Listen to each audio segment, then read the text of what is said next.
अगर आप हनुमान मंदिर जाते हैं तो आपको क्या क्या फायदे होंगे, ये सुनकर आप सोच में पड़ जाओगे। हर मंगलवार को आप मंदिर में पहुंचने की आदत डालें। जिस तरह ईसाई रविवार को चर्च ज़रूर जाता है और मुसलमान शुक्रवार को मस्जिद ज़रूर जाता है, हमें भी मंगलवार का दिन तय करना पड़ेगा। बल और बुद्धि का दिवस, शक्ति का दिवस, हनुमान जी का दिवस। आप सभी को शिकायत होती है कि हिंदू कभी हिंदू के लिए खड़ा नहीं होता। कैसे होगा? क्या आपने ऐसा कोई नियम बना रखा है जिसमें आप कम से कम सप्ताह में एक बार एक दूसरे से मिले? आइए हम अपने वीरान पड़े मंदिरों को शक्ति और संगठन स्थल के रूप में विकसित करें। इस हनुमान जयंती पर शाम को 7 बजे से 8 बजे के बीच आप चाहे कहीं भी है, मंदिर अवश्य पहुँचे। हनुमान चालीसा एवं आरती का समय यही होता है। अपने घर पर सुंदरकांड पाठ करवाइए, जिससे घर में सुख शांति रहे।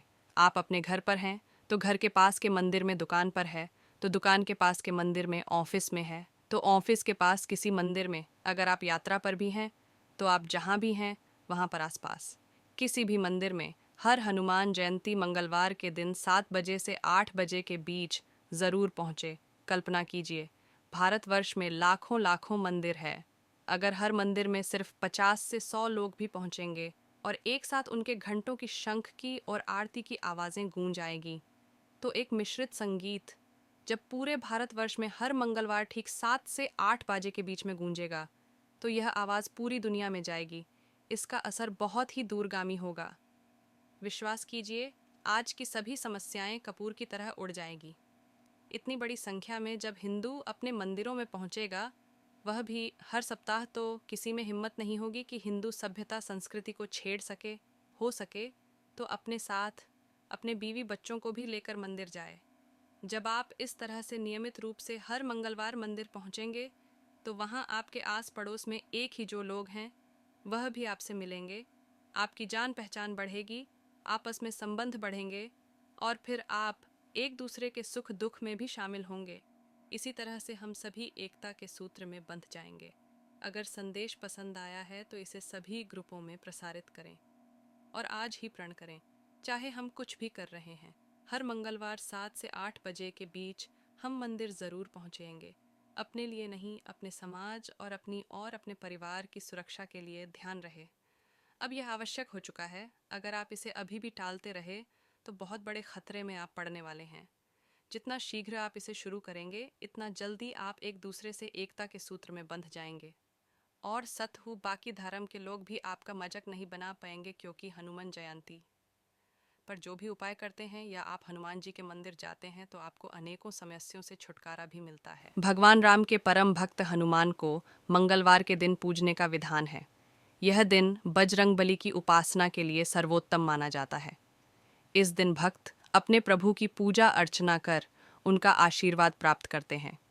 हनुमान जी भी अपने सभी भक्तों की हर तरह के संकट से रक्षा करते हैं और उनके दुख हर लेते हैं। हिंदू धर्म में मंगलवार का दिन बजरंगबली को समर्पित किया गया है। हनुमान जी को हम सभी संकट मोचन के नाम से भी जानते हैं। धर्मशास्त्रों के अनुसार हनुमान जी भगवान शिव के ही एक अंश हैं। पवन पुत्र अपने भक्तों पर कभी भी संकट नहीं आने देते हैं। हनुमान चालीसा के पाठ के बारे में तो सभी जानते हैं। ऐसा माना जाता है कि हनुमान चालीसा का लगातार पाठ करने से व्यक्ति हर प्रकार की परेशानियों से मुक्ति पाता है।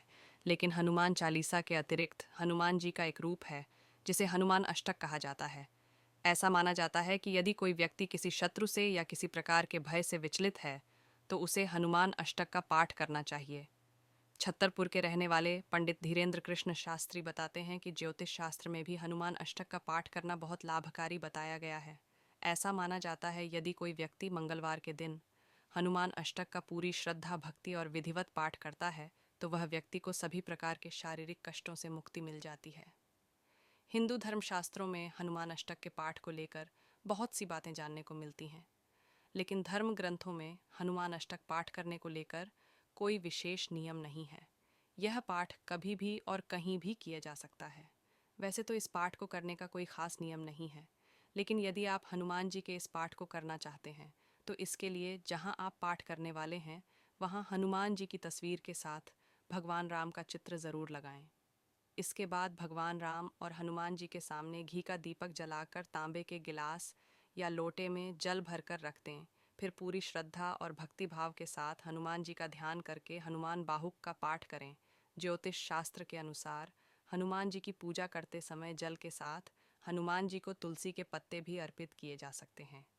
ऐसा माना जाता है कि पाठ पूरा होने के बाद तुलसी के इन पत्तों का सेवन करने से व्यक्ति के सभी शारीरिक और मानसिक कष्टों का अंत हो जाता है।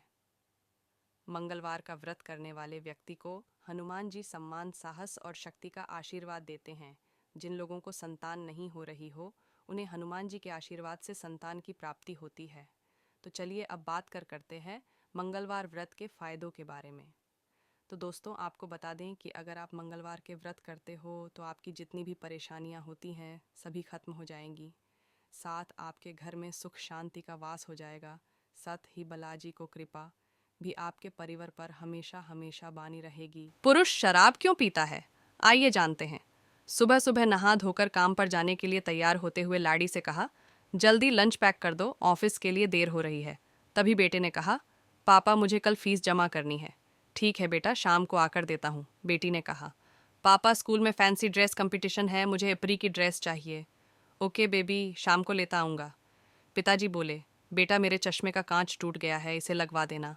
और तेरी माँ की आंखों के ऑपरेशन की तारीख मिल गई है, अस्पताल में भर्ती कराना है। जी पिताजी, मैं शाम को ऑफिस से एडवांस ले लूँगा। जाते जाते पत्नी ने कहा, घर का राशन खत्म होने वाला है, किराने वाले को यह लिस्ट देते जाना और शाम को लेते आना।